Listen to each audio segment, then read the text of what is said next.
This audio bite is about Two Scavengers in a Truck, Two Beautiful People in a Mercedes by Lawrence Ferlinghetti. Two Scavengers in a Truck, Two Beautiful People in a Mercedes is an unusual poem, but that doesn't make it a difficult one. It's about two pairs of people meeting for a moment in a busy city at 9 o'clock in the morning. They're strangers and never speak to each other. In fact, they're only near each other because they're waiting for the traffic lights to change. The first pair are dustmen. They're finishing their working day and going back to the depot.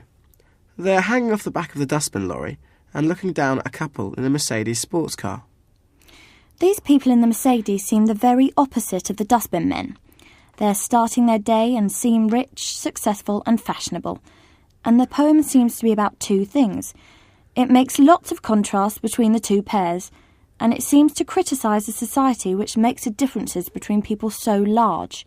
When the poet's describing the dustbin men, it is often negative, dirty and cheap. For instance, their jackets are plastic, they are grungy or mucky and grimy, and he calls them scavengers.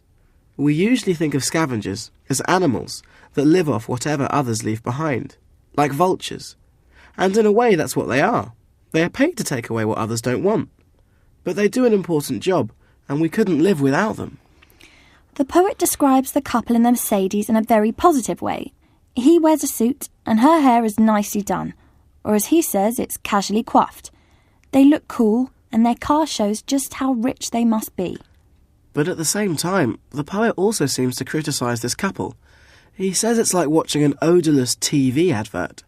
So they don't look like real people, and they sound too good to be true. The poet then shows us how two of the men are similar. They are the same age, wear sunglasses and have long hair. And of course they live in the same city. They should be equal. This idea is made very clear at the end. The four people are next to each other, but there is a gulf between them. They are living in different worlds. One of the unusual things about the poem is that it doesn't have clear sentences, full stops or commas. Even the lines don't all start in the same place. Some lines start on the left, some on the right, and some in the middle. This is done on purpose. The four people are together for a few seconds, and the poet quickly notes down some differences. It also means that when you read it, you stop at different places, and this might make you think about different ideas in the poem, and what you think of modern life. Two Scavengers in a Truck is about the differences between people. It is set in America, but it could be about almost any modern city. The poet shows how differently people are treated. Some people do horrible jobs with difficult hours and earn very little. Others seem to work far less but have lots of money. The poem uses language in an interesting way, so it would be a good choice if you wanted to write about how language might be used in different ways. You could also use Two Scavengers if you wanted to write about different cultures, or politics, or change, or about a particular place.